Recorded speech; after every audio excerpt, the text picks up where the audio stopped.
그래서 그냥 남으면 그냥 친구들 주시면 돼요.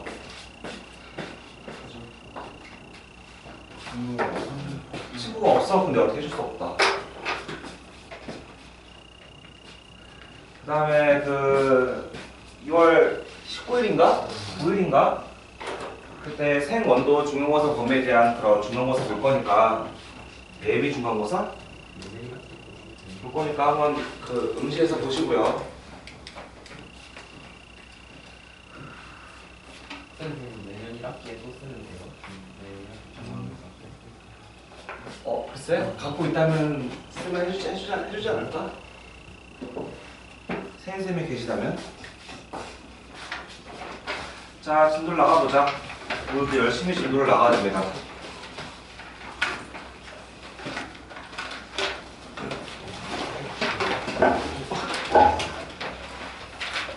제가 우리 지난 시간에 중추신경계에 대해서만 배우고 말초신경계를 안 배웠죠?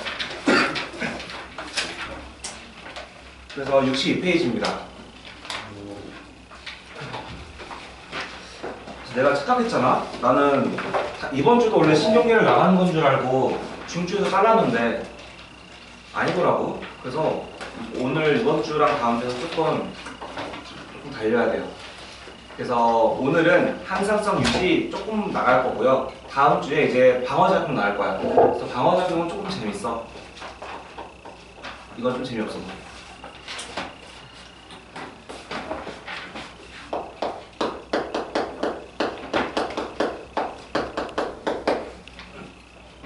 자, 신경계에 대해서 볼 건데 지난 시간에 배웠던 신경계 구분 기준에 대해서부터 먼저 보도록 하자. 신경계라고 하는 거는 먼저 중추신경계로 나눌 수 있다라고 했고요. 그래서 우리는 중추신경계로 나눌 수 있는 뇌랑 척수를 배웠어.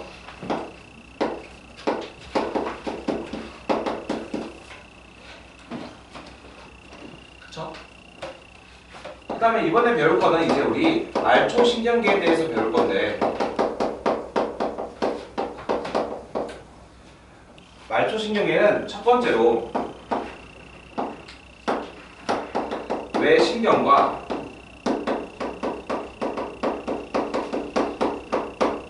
척수신경으로 나눌 수 있다라고 했어요.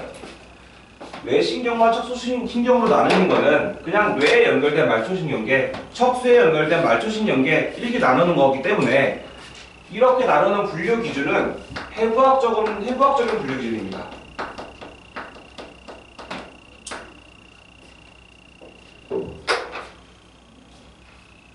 그냥 사람이 이렇게 딱 해부했을 때 뇌랑 연결된 신경, 척수랑 연결된 신경, 그래서 뇌신경, 척수신경이라고 말을 하게 되고요. 그렇지만 이 말초신경이라고 하는 거는 우리가 배웠을 때 감각을 받아들이는 말초신경과 그다음에 운동을 수행하는, 명령을 수행하는 말초신경이 존재하게 돼. 이렇게 기능으로 따지게 되면은 얘는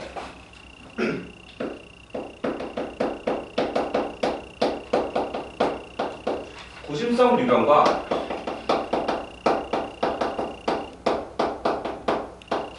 원심성 뉴런으로 나눌 수 있습니다. 말초신경계는. 얘는 기능적으로 분류했을 때. 게다가 우리 원심성 뉴런이라고 하는 건 조금 더 나눌 수가 있게 되는데 기능적으로 했을 때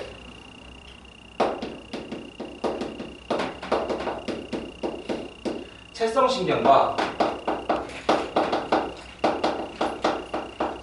자율신경으로 나눌 수 있어요.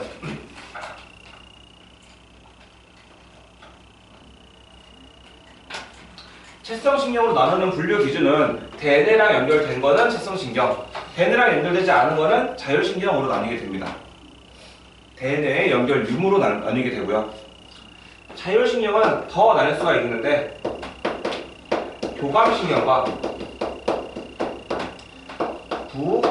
부교감신경으로 나눌 수 있습니다.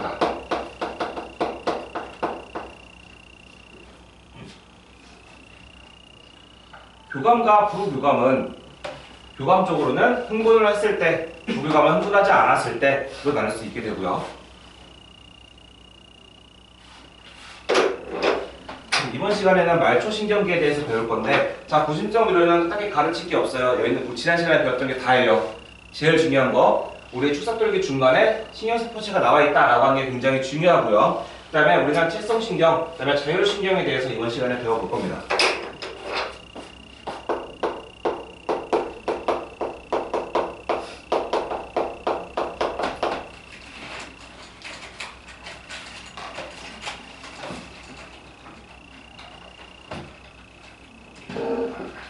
뭐라고 적었는지 알아볼 수 있어? 그렇지. 자, 채성신경은 특징을 봤을 때 첫 번째로 얘는 대뇌랑 연결된 신경을 우리는 채성신경이라고 말을 하죠. 그래서 대뇌에 연결되어 있습니다. 대뇌에 연결된 유전입니다. 채성신경은. 그래서 내가 명령 내린 걸 거의 다 수행하는 게 이제 채성신경이 되고요. 웬만하면 채성신경은 대뇌랑 골격근, 대뇌랑 근육 이런 곳에 연결이 되어 있어요. 그래서 내가 팔을 드는 건 전부 다 채성신경에서 드는 거야. 다음 두 번째, 채성신경은 한 개의 뉴런으로 구성이 됩니다.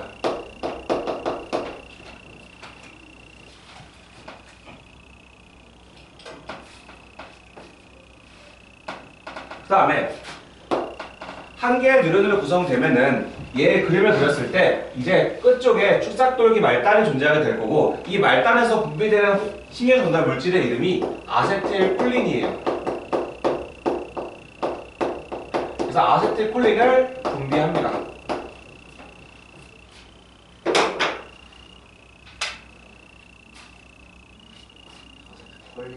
아세틸콜린. 이러한 아세틸콜린을 분비하는 채성신경은 어떻게 생겼냐?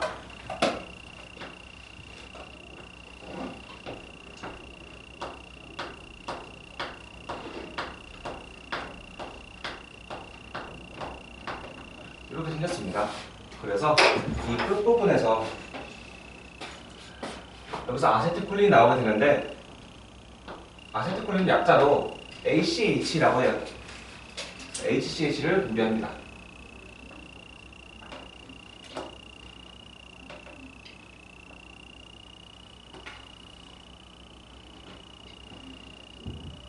게다가 지금 이 채성신경의 이 신경세포체가 위치하는 곳은 여기는 대뇌에 위치하겠죠.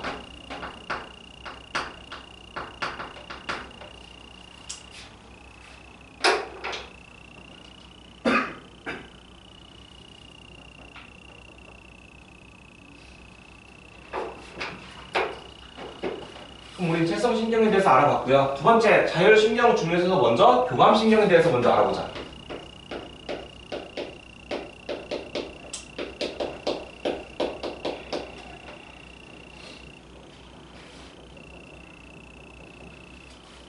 그래서 교감신경은 얘는 대뇌랑 연결되어 있지 않아.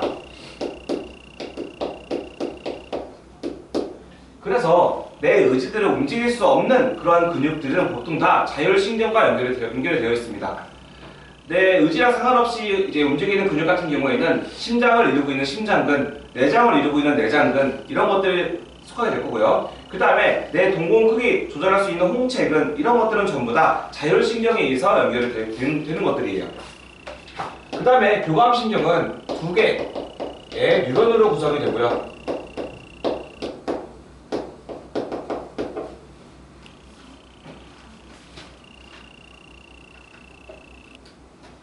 그래서 얘는 두 개의 뉴런으로 구성되다 보니까 축삭돌기 말단이 두 개겠죠? 두 개라서 분비되는 신경 전달 물질이 다 달라요. 그래서 그림으로 볼게요. 얘는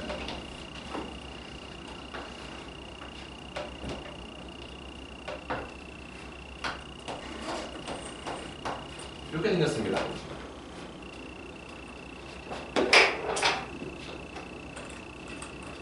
그래서 빨간색입니다. 우리 뉴런과 뉴런 사이를 뭐라고 불렀죠? 바로 까먹었네? 시냅스라고 불렀죠. 그럼 여기가 시냅스야.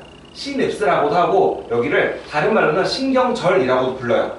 시냅스를 한국말로 하면 신경절이에요. 그럼 신경절인데 여기는 신경절에 있는 신경절 전에 있는 뉴런이다 라고 해서 여기가 절전 뉴런이라고 부릅니다.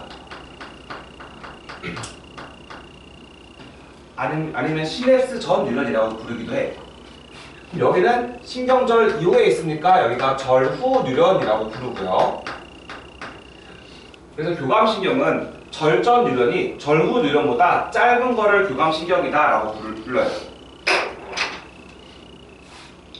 이때 절전 뉴런 축삭돌기 말단에서 분비되는 신경 전달 물질은 아세틸콜린이 되고요.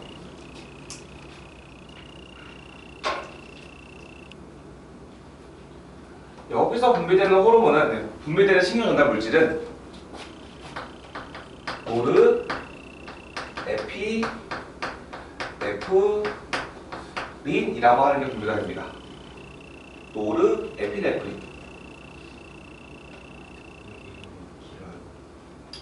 길어. 다들 외국에서 다 발명한 거니까. 그래서 얘는 라지 N, 라지 E로 축약해서 쓰기도 합니다.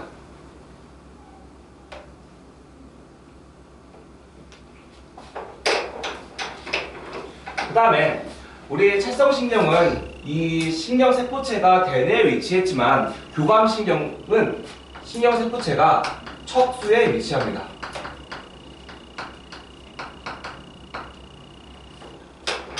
찰성신경은 무조건 대뇌에 위치하고 교감신경은 무조건 척수에 위치하는 거야.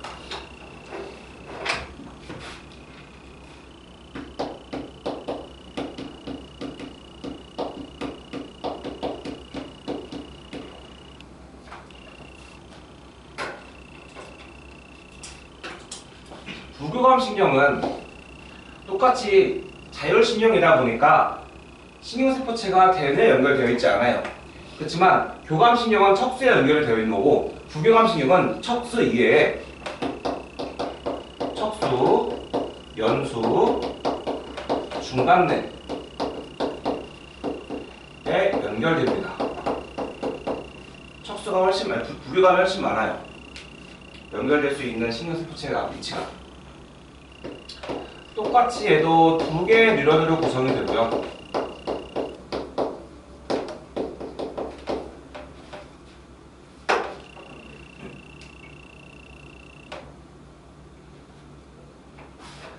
얘는 생긴 게 앞에 절전 뉴런이라고 하는 게 굉장히 길고 위에 있는 절후 뉴런이라고 하는 게 굉장히 짧은 형태로 띄고 있지만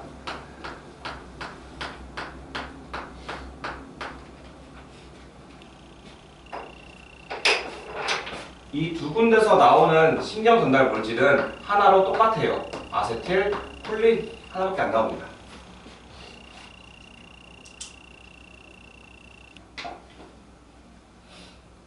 그래서 부교감신경은 절전 뉴런이 절후 뉴런보다 길 때를 부교감신경이다라고 불러요.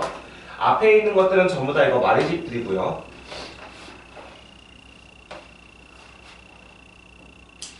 그러면은 이러한 부교감신경이 지금 신경세포체가 위치하는 게 척수면 어떤 반응을 일으키고 연수면 어떤 반응을 일으키고 중간되면 어떤 반응을 일으키는지에 대해서 볼 건데 교감과 조금 비교하면서 보도록 하자. 그래서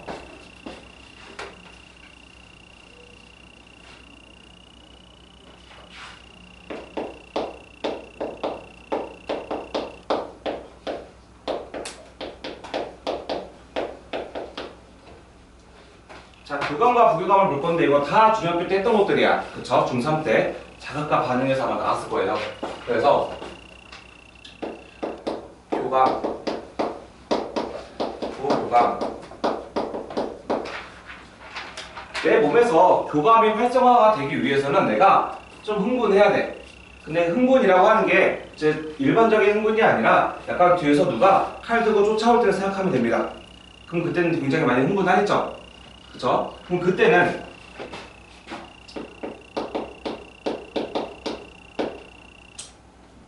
동공 크기가 자, 교감할 때는 흥분할 때야. 강도가 쫓아와. 그럼 눈은 커져 작아져? 커지지. 그래서 동공이 확장돼요. 부교감은 반대니까 축소됩니다. 밑에 동공을 조절하는 것은 우리 뇌에서 어디서 조절을 해? 연수 아니고 중간뇌야. 그렇지만 척수는 위치하고 있는 게 무조건 교감은 무조건 척수에만 위치하기 때문에 지금 동공 크기를 조절하는 교감신경은 신경세포체가 무조건 척수에만 위치하게 되고 동공 크기를 축소시키는 부교감신경은 중간뇌에 위치하는 겁니다. 이게 굉장히 중요해.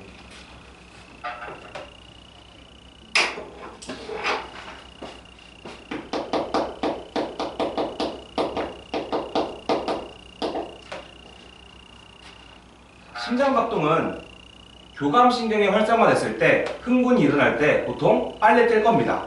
그래서 교감신경이 심장박동은 촉진시키고요. 부교감신경은 억제하게 돼요. 자, 심장박동을 촉진시키는 교감신경인 이제 신경세포체가 무조건 얘는 척수에 위치하게 되고 부교감신경은 이제 심장박동을 조절하는 곳은 뇌가 어디야? 연수. 그래서 이때는 연수에서 시작이 되는 겁니다. 그래서 교감은 무조건 이제 척수에서 뻗어나온다라고 생각하시면 돼요. 다음 소화. 자, 우리가 흥분할 때 소화가 굉장히 잘 되나요? 안 되지. 흥분할 때라고 하는 건 보통 이제 운동할 때다라고 볼 수도 있는데 우리 운동할 때 운동 끝나자마자 바로 밥을 먹지 말라고 하는 이유는 이제 교감신경이 너무 활성화가 많이 되어 있기 때문이야. 그럼 교감신경 활성화가 되어 있으면 부교감신경은 조금 억제가 되기 때문에 소화가 거의 잘 일어나지 않게 돼요.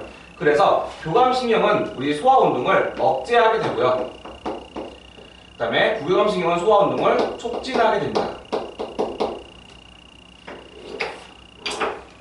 소화를 담당하는 곳은 어디? 연수. 그렇지만 우리 교감신경이니까 척수에서 뻗어나올 거고 여기서 연수에서 뻗어나올 겁니다.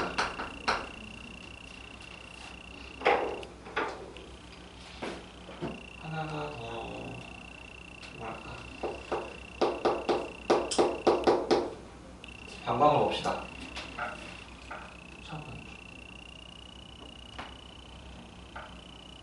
자, 방광이라고 하는 건 이제 흥분하지 않을 때 방광이라고 하는 건 굉장히 축소가 돼요. 자, 방광이 축소가 된다라고 하는 거는 그만큼 우리가 오줌이 마렵다라고 느낄 수 있게 되는 거고요. 우리가 보통 흥분하지 않을 때라고 하는 건 이제 밥을 먹을 때, 식사할 때야. 식사할 때 보통 이제 물을 많이 먹죠. 물을 많이 먹게 되면은 이제 방광이라고 하는 게 가득 차기도 하지만 얘가 축소가 되게 되면서 이제 소변이 금방금방 마렵게 돼. 보통 이제 우리가 흥분할 때는 오줌이 잘 안 마렵게 되는데 그러한 이유는 교감신경이 활성화가 돼서 방광이 확장되었기 때문이야. 그럼 이제 엄청 많이 흥분해서 우리가 지리는 거는 교감신경이 망가져가지고 이제 지리게 된 거고요. 보통 이제 우리가 흥분할 때는 교감신경에 의해서 방광이 확장이 됩니다. 그래서 얘는 확장이 돼요. 얘는 축소가 되고요. 그럼 우리 방광 조절, 배뇨 반사 어디서 해?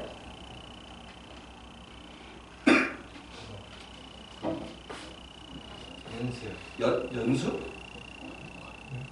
같네? 척수에서 합니다. 그래서 이때만큼은 둘 다 척수에서 뻗어나와요.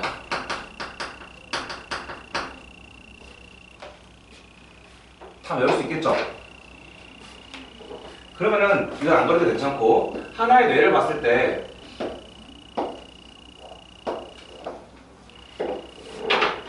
지금 빨간색이 교감신경이다라고 한다면 교감신경은 척수에서만 이렇게 뻗어나오게 되고요.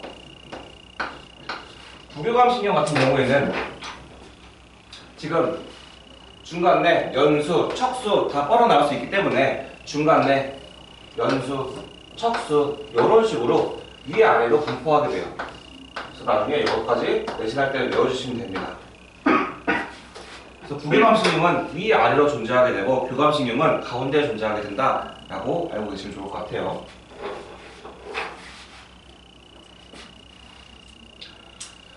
자, 이제 책을 볼까요? 책을 보게 되면 자, 이러한 신경계에 질환이 생기게 되면 이제 어떠한 병에 걸리는지를 볼 거예요. 63페이지고요.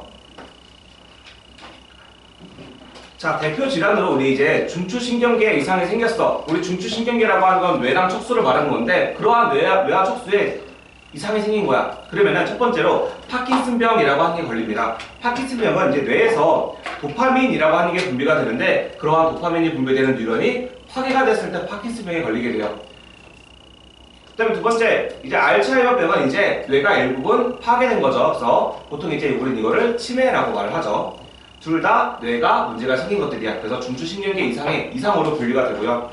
말초신경계 이상으로는 근위축성 축삭 경화증이 있어요. 얘 같은 경우에는 운동 뉴런이 파괴가 된 거야.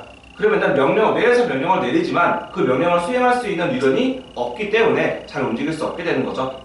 그 다음에 길랭바렌 증후군이라고 해서 얘는 말초신경의 마르집이 손상이 돼요. 그러면은 다 지웠네. 내가 아까 그렸던 이제 교감신경, 채상신경, 부교감신경 거기 앞부분은 전부 다 마르집이 있었어. 걔네들이 파괴가 돼. 그러면은 내 몸의 생리 조절이 굉장히 느리게 일어나게 되고, 그쵸? 내가 명령을 내리지만 그 반응 속도가 굉장히 느려. 그래서 굉장히 답답하고 잘 움직이지 못하게 되고 마비가 일어나게 되고 내 몸이 아예 망가진다라고 보시면 됩니다. 그럼 오른쪽에 우리 63페이지에 안 풀었던 것들 있죠? 186, 187 두 문제 한번 풀어보자.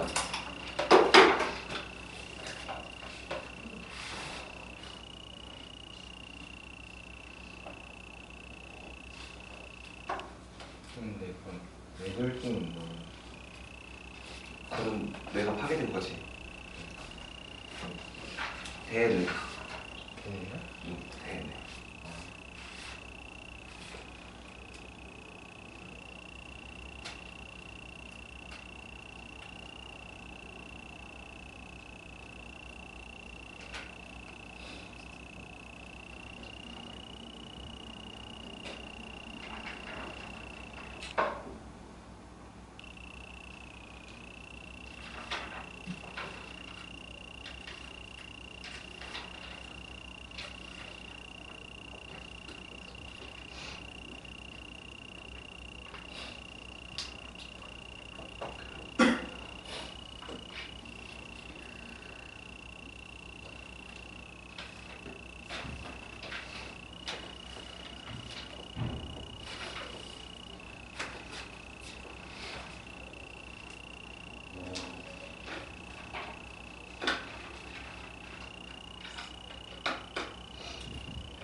다 했나요? 시간 더 필요한 사람? 볼게요. 186. 자, 말초신경계는 크게 가라고 하는 구심성 신경과 원심성 신경으로 나눌 수 있고요. 그 다음에 우리 나에 들어갈 거는 지금 골격근과 연결되는 거니까 나는 채성신경계, 그 다음에 다는 교감과 부교감이 있으니까 다는 자율신경계가 속하게 될 거고, 그 다음에 187 방광을 수축시키는 거는 이제 부교감이 될 거고요. 그 다음에 심장박동을 촉진시키는 건 교감, 신경절 이전 뉴런이 신경절 이후 뉴런보다 긴 거는 부교감, 신경의 말단에서 반응기로 노르에피네프린이 분비된다? 이건 교감. 그래서 부교.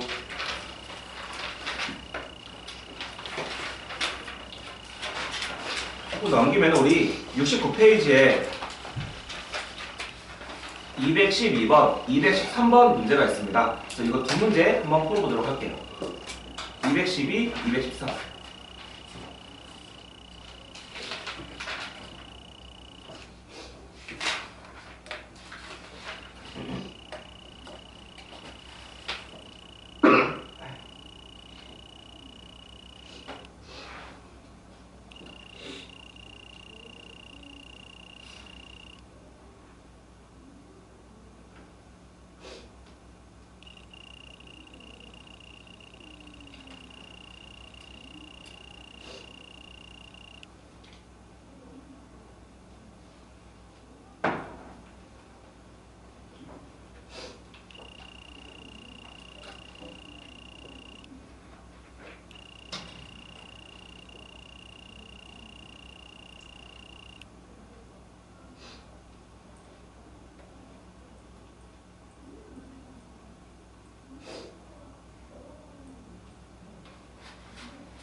이거 별로 아니에요.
같이 풀어보자. 조금 어려운 것 같으니.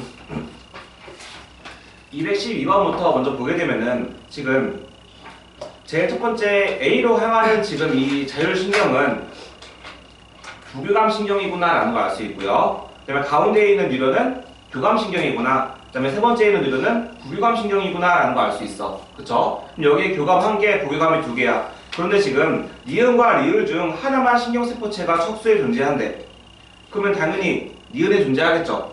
그럼 리을은 척수에 존재하지 않는구나 라는 게 되는 거야. 그럼 우리 B는 만약에 리을이 척수에 존재한다 라고 하게 되면은 B는 방광이 될 거야. 왜냐면 우리 방광은 부교감신경이 척수에 위치하거든. 근데 그렇지 않대. 그러면은 우리 B라고 하는 건 위가 되는 거지. A가 척수가 되는 거고. 이런 식으로 문제를 푸는 겁니다.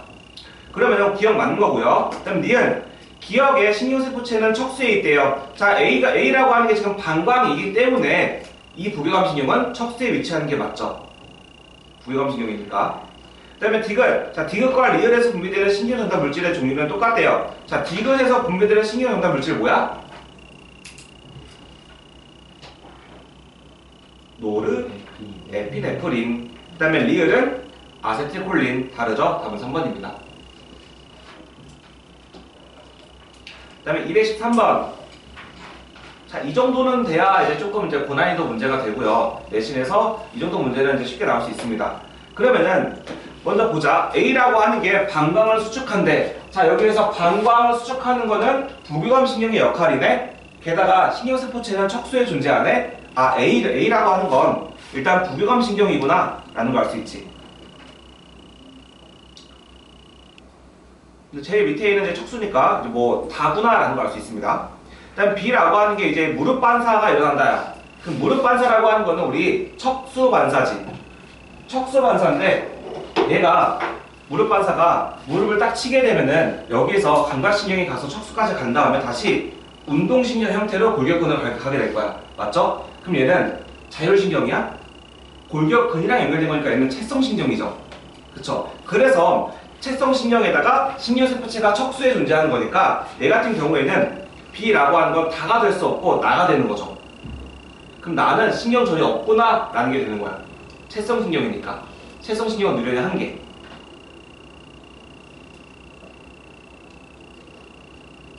그래서 니은 틀렸고요. 기억 맞고요. 그 다음에 우리 디귿이 될 수 없는 게, 자, 심장박동이 촉진된다 라고 하는 건, 심장박동의 촉진은 지금 교감신경이면서 척수에 존재해야 돼. 근데 우리 이미 척수 다 썼지. 왜냐면 가에서 다 중 2개만 신경세포체가 척수에서 나온대요. 척수 다 썼어. 게다가 지금 이것만 봐도 되네요. C라고 하는 건 이제 연수의 조작가 존재한다 라고 볼 수 있는 거죠. 그래서 답은 1번입니다.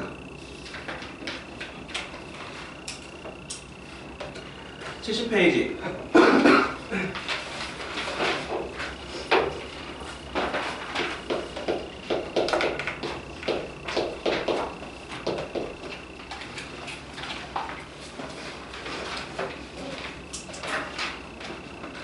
오늘 이제 호르몬 나갈 건데, 호르몬 나가면서 어떤 내분비심에서 어떤 호르몬이 분비되는지를 외워야 돼요. 그래서 이거는 따로 표를 해가지고 다음 주에 시험 볼게요. 촉지 시험처럼 호르몬 암기하는 거. 자, 호르몬을 일단 먼저 정의부터 보게 되면 얘는 몸에 생리작용을 조절하는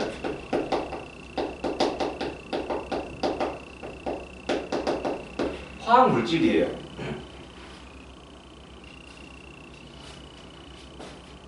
내 몸에 있는 모든 이제 생리작용을 조절할 수 있다라고 볼 수 있게 되고요. 그럼 얘는 분비 장소가 우리 몸에 내분비샘이라고 하는 곳이 존재하게 되는데, 그러한 내분비샘이라고 하는 곳에서 분비할 수 있습니다. 그럼 내분비샘이 있으면 또 뭐가 있어? 외분비샘이 존재하겠죠. 자, 내분비샘이랑 외분비샘의 차이점은, 내분비샘은 뭔가를 이제 화학물질을 분비할 때 세포에서 세포로 이어집니다. 그래서 절대 내가 분비한 화학물질이 밖으로 나갈 일이 없어. 그렇지만 외분비샘이라고 하는 건 보통 예를 들게 되면은 얘는 소화효소와 합하게 돼요. 침샘이라고 하는 건 외분비샘에 속하게 돼. 그럼 침샘에서 침이 나왔어. 그럼 입 안이라고 하는 거는 내 몸 밖이죠. 안 같지만 바뀌지. 내 몸 안이라고 하는 거는 내 몸 안에 있는 세포 안을 말하는 건데, 입 안은 외부 환경과 연결되어 있으니까 여기는 밖이야. 그래서 침샘이라고 하는 이제 침샘의 외분비샘은 밖으로 분비하는 거지만, 우리 호르몬을 분비하는 내분비샘은 세포에서 세포로 분비합니다. 절대 외부 환경이랑 상호작용할 수 없을 만큼 이제 세포로 분비한다라고 보시면 되고요. 자, 이러한 호르몬의 특징을 봤을 때 첫 번째, 자, 호르몬은 굉장히 적은 양으로도 큰 효과를 낼 수 있어요. 그래서 소량으로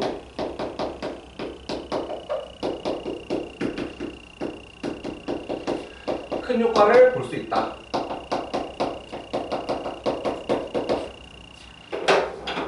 그럼 소량으로 큰 효과를 볼 수 있는 만큼 그 소량의 양이 조금이라도 증가하게 되면은 과다증에 걸리게 될 거고요.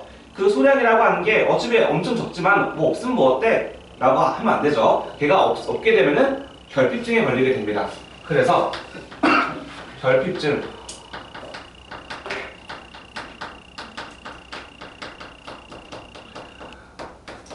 과다증을 이로 인해서 우리는 유발될 수 있어요.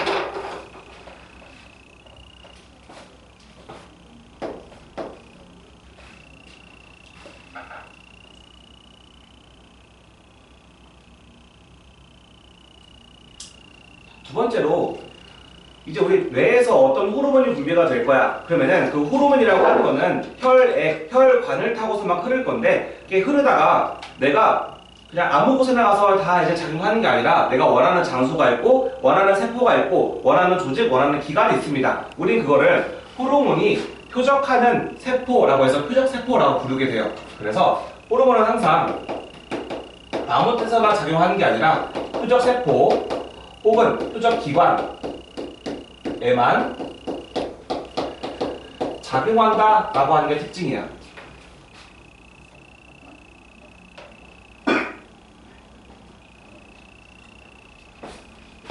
세 번째, 혈액을 타고 이동한다라고 하는 게 특징입니다.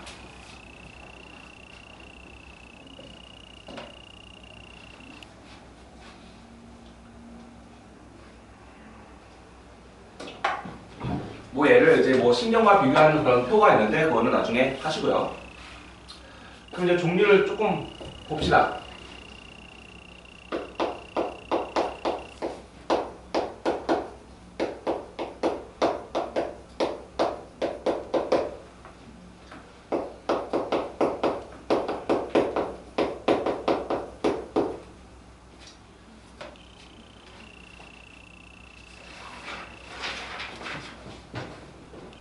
먼저 우리 내분비샘은 호르몬을 분비하는 이제 샘을 말하게 되고요.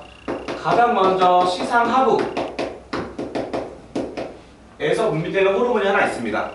시상하부는 간내에 위치하게 되고요. 그 간내에서 호르몬 하나가 나오게 되는데,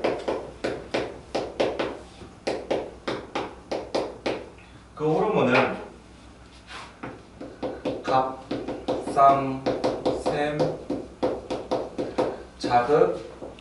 자, 호르몬 할 때 이제 호르몬 안 적고 그냥 H라고 적을게요. 자극 호르몬, 방출 호르몬이라고 하는 게 분비가 됩니다.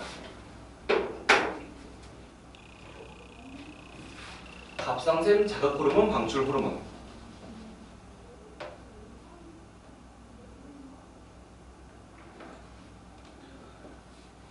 그럼 이제 우리는 중학교 때는 이걸 안 배웠지만 중학교 때 배웠던 것들은 이제 고등학교 올라와서 한국말로 배우는 게 아니라 다 영어로 나오게 돼요. 그래서 시험 문제도 영어로 출제가 될 거고요.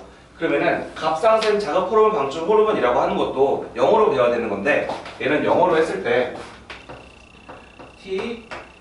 TRH라고 합니다.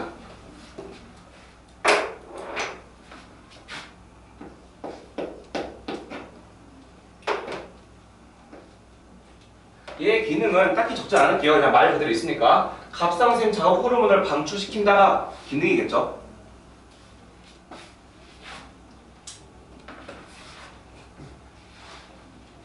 두 번째 까지가 하나고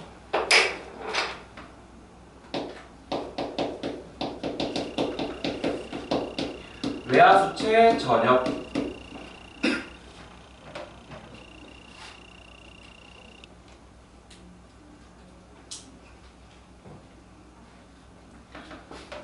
뇌하수체 전역이라고 하는 게 어떻게 생겼냐? 우리 뇌에서 여기가 이제 시상이라고 했죠. 시상이라고 하는 걸 좀 더 확대해 볼게요. 얘를 확대하게 되면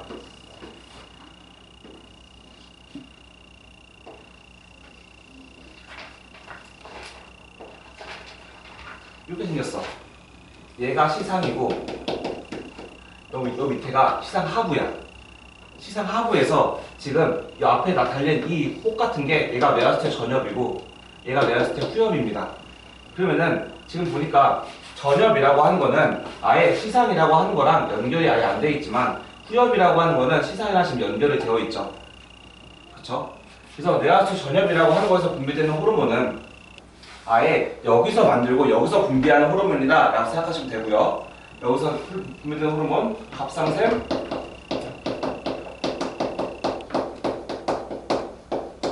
자극 호르몬이 분비가 됩니다.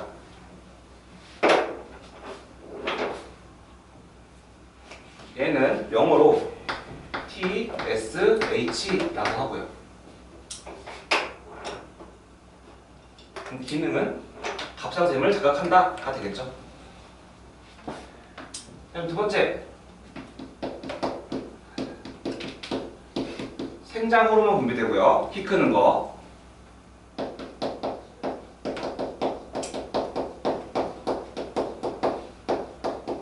생식샘 자극 호르몬 분비되고요. 남성 호르몬, 여성 호르몬이 더 많이 나올 수 있게 만들어주는 거.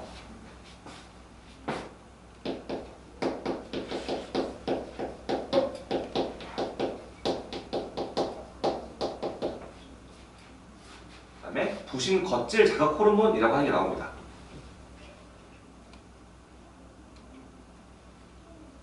상호는 이거 다 영어 내용 다 외워야 돼. 표성문 다 나와. GH. 얘는 다 외워야 됩니다. 우리 부신 겉질 자극 호르몬이라고 하는 건 ACTH라고 해요. 그럼 얘의 기능은 당연히 부신 겉질 자극하겠죠. 아직까지 뭐 기능에 대한 특별한 거 없죠.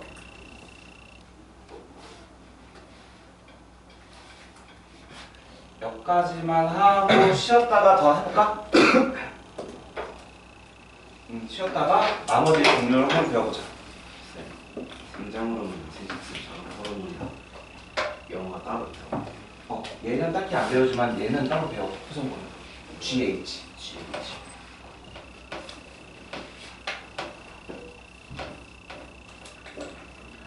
그래서 우리 지금 책에 나온 거 외에도 효성분 한 5개 더 추가해야 돼. 다 나오더라. 나중에 내신 때 알려줄게. 이것도 외우기 힘든데 어떻게 그걸 다 외워?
10분의 1. 현재 22일.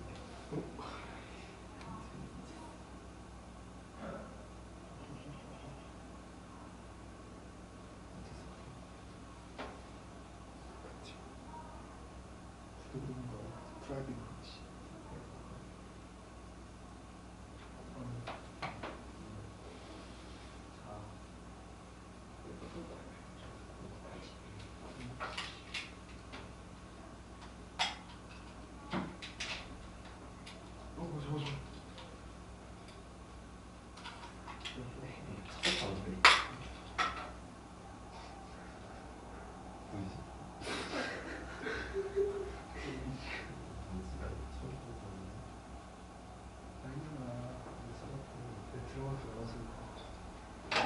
나한테는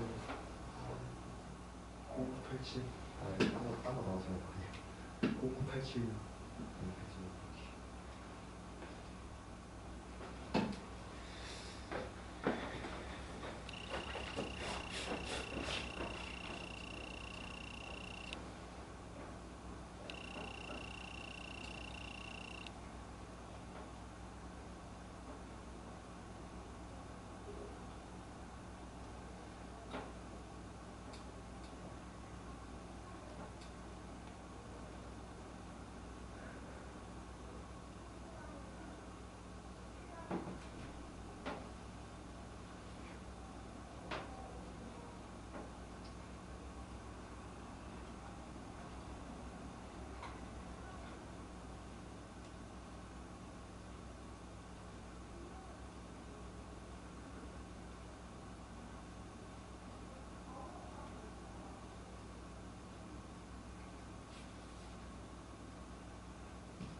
플로처스 데이트 완벽하게 됐어.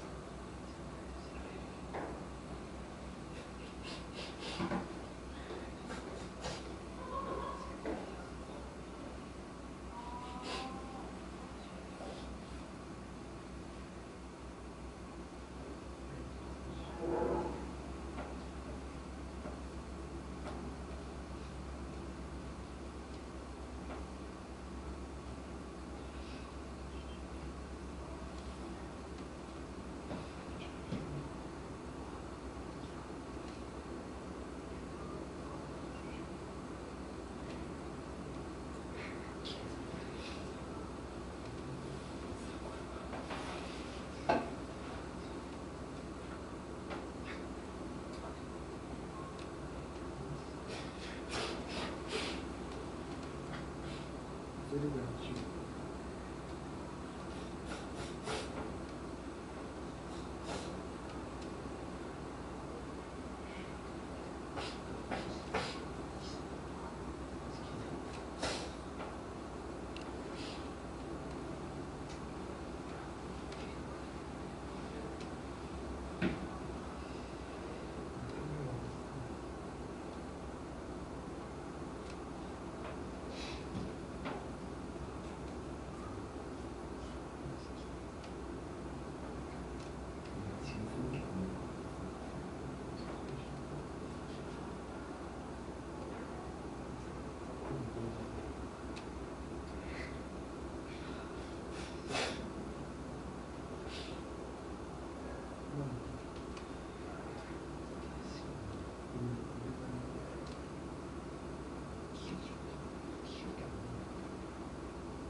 어차피 끝나. 왜냐면 가디언 있어가지고. 여기서 3개 다 들어가 있는데. 되게 뜨거워.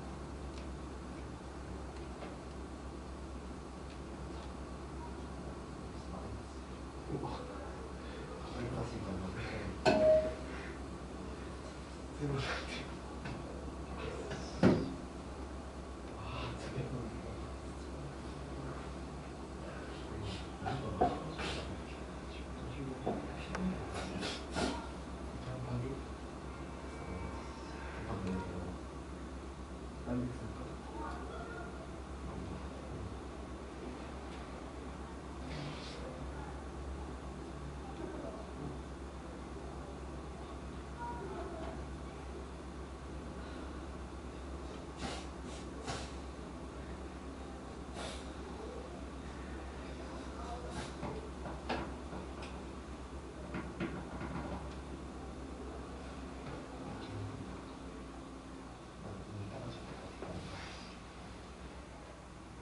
안정빵 같은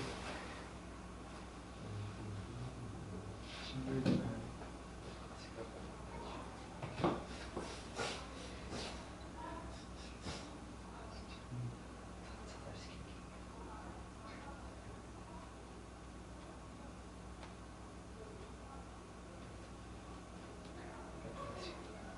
계속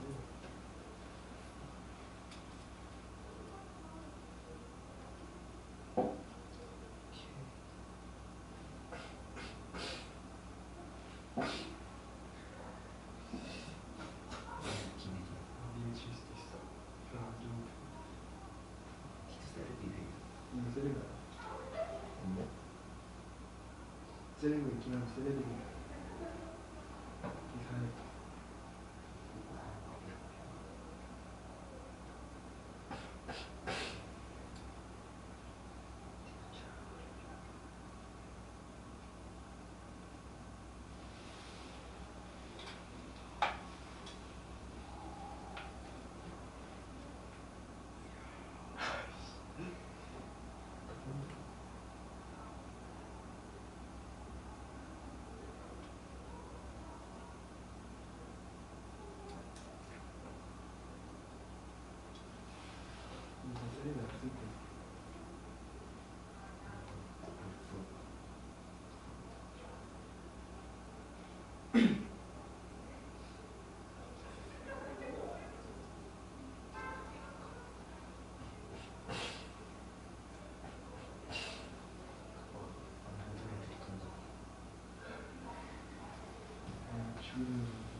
안 꺼버렸잖아.